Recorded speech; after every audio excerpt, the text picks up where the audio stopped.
defeat of T-Rex, Chrysalis, and Cozy Glow. The pilot is set after the ending of The End Part 2. I'm not sure why I chose it while writing the script.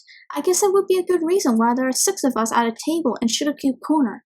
Also, have you noticed that we kind of look like a rainbow in this whole group? We just need to switch each other about and we should be all looking like a rainbow. I mean, I think we do.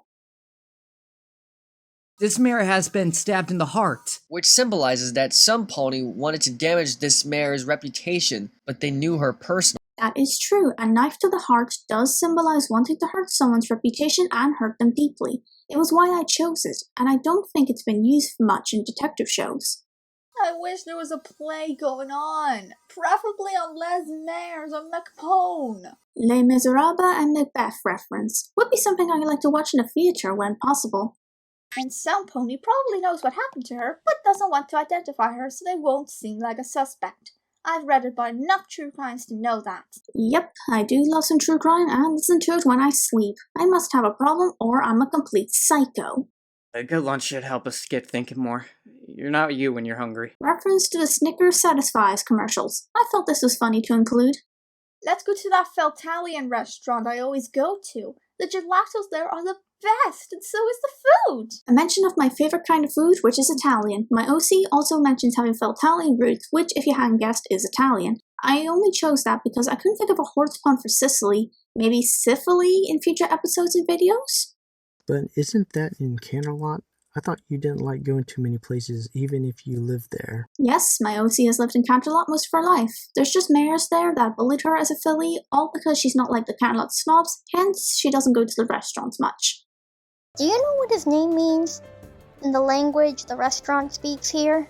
It's Feltalian for waiter.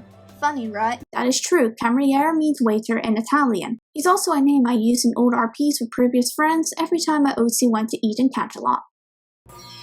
Are you sure? Because we found this photo in it. The photo of the victim, Sugar Song, has an X on her chest and it reads, "You took my dream," giving the sign that Crystal Rose has a bit of a vendetta and was very jealous of her. It's also a nod to the Colonel Case game franchise with their clues, as they're all likely to have one that represents how the victim died, and a suspect is questioned again, but it's not likely they're the killer. He was a Pegasus? Yep, Sky used to be a Pegasus. It's also in his backstory, which helped me with him explaining it later in the scene. Bring it on then! Ah! When we the last time Ice and I get into another tussle, more sibling arguments to come in the next episode. Also, the sound effects used and our random dialogue off screen was very funny to edit. Decades. Like the Golden Town Killer? Reference of the Golden State Killer, one of the worst serial killers in history who wasn't caught from my research for 30 years until 2018. And he was also a police officer even during his killing spree. On the wall you see 3 pictures I had made in Medibang with vectors except Celestia's I made on Pony Creator. First one is Sugar Song and Crystal Rose, again showing the relationship. Maybe Sugar loved her sister, but Crystal obviously didn't. Kind of like a Sims 2 game. Second picture is Sugar meeting Celestia, showing that the two indeed knew each other. Third and final picture is Sugar and her mother Ruby Song walking on the beach with a background I did draw myself. Yes, ma'am. I haven't. Yep, he's not your typical butler. Butlers don't get featured very much in shows, so I thought it'd be nice to add one who isn't a typical one.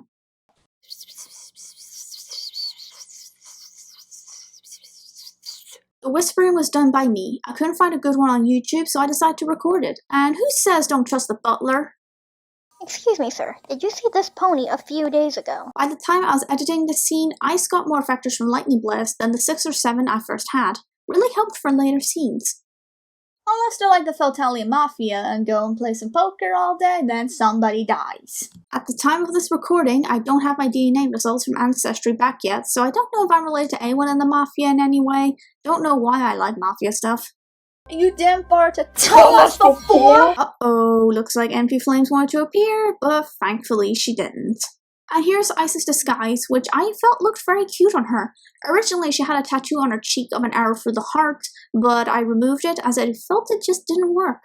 At least she looked disguised and not like Fluttershy, where all she wore was a hat and no pony somehow recognized her despite seeing her cutie mark and mane and tail. Reference to the MLP episode Green Isn't Your Color, and a bit of a reference on how everyone in detective shows never get recognized when going undercover even over 10 seasons later. I burnt the body and the syringe in an incinerator. No pony has ever known I did that. A reference to the game Yandere Simulator, where you can use a syringe to kill someone or tranquilize a female student to kidnap them. Make sure to throw it in the incinerator or wear gloves before handling it to avoid the police arresting you. I never thought a butler would be right about Crystal Rose. Normally it's the whole, oh, the butler did it, because that's a cliche that hasn't died out. Yeah, the butler didn't do it. This could be an unintentional reference to an episode of Bones, but because I couldn't find a particular episode, take it with a pinch of salt. And finally, the last reference is the behind-the-scenes photos that get featured in credits, and different ones will appear in future episodes. First photo is just a pic of Ice and I together. Second photo is Ice yelling at Aspen while she's getting the disguise ready for the undercover scene.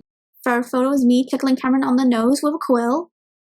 Fourth photo is Sky pranking Sour Patch. He's a shapeshifter! Vote him out! Fifth photo is Cameron looks like he's about to power up with Robert and Ice looking in excitement. Final photo is Ice with her boyfriend Dizzy Star, and I'm just photobombing and finding it all cute.